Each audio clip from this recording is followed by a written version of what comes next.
Yo, we're back with Dr. Lancer. He's the best. So I want to talk about Botox and fillers because the awesome women that I work with, celebrities for my work, have really stepped away from any of that stuff because they've seen repercussions and like lost acting jobs and da-da-da-da based on Botox and fillers. So what's your take on it, being that you're the main dude here on Rodeo, you know? Well, here's the take on this.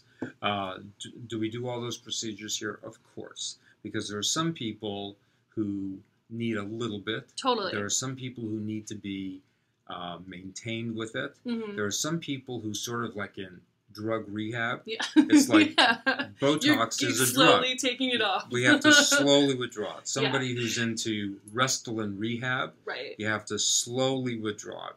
And if you let all the air out of the balloon at one time, it's just not they good. look crazy. Yeah, right. So you have to practice sort of revamping someone's lifestyle. Absolutely. So yes, we do it, but we do it in what's known as baby steps. Right. So if someone is a Botox, and Botox is a trademark name. Yeah. For example, we call them neurotoxins. Right. So if there's someone who's been treated with Botox or never, or Dysport or never, or someone who's been treated with Xeomin or never. Those are the 3 brands in the U.S. for neurotoxins, or the 18 different types of filling agents. Right. If someone is a filling neurotoxin virgin and they really demand it, and there's a really good reason, we put in micro droplets, tiny amounts, and we just see how does it look, does it meet the needs. It's like you know, great artists never just sat down and painted it's a process. Yeah, Picasso or any of the other artists, they would do some painting, then they'd leave the piece alone for months or years. Absolutely. And then come back and do some more. Absolutely. So in this office, it's from the school of just a little bit.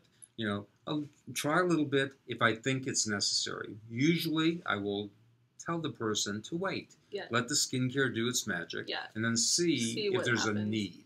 After the lifting and the micro polishing and all the... And most people are reasonable. They'll come in and they'll say, well, I hear you're a phenomenal magician with filling agents. Can you do this? And I'll say, well, I may be a magician, but why don't we try something else first, see how well it works. And if we get enough improvement, maybe we don't need very much. Yeah. So little bits. Well, I mean, I know that's one of the things that people love about you. So to me, it's an interesting conversation because I've seen my clients step away from it and step away from fillers. And so it's just refreshing for me, because I've never really been about that. And when I work with all these really wealthy, very famous women, it's just, to me, there's like a self-confidence thing that comes with choosing not to do it. Right. That makes me really happy. Because also, you know, we do age, and it's okay. Because that's another conversation happening in culture right now, right? Well, I can tell the viewing audience that the majority of people in entertainment do not do half of the procedures that the tabloids would have you think that they do. It's so true. Yeah. I know, I've noticed it with my girls, too. Yeah, the majority of people who are in the public eye do very, very little. They do the skincare program, they do the lifestyle part of it, they do a smidgen of this and that, but it's extremely modest and minimal. And somehow the press gives the impression that it's tons of this and that, and it's not true. Yeah, well, and most of the time they're bullshitting and they're making up stories anyway. So, cool. Yeah.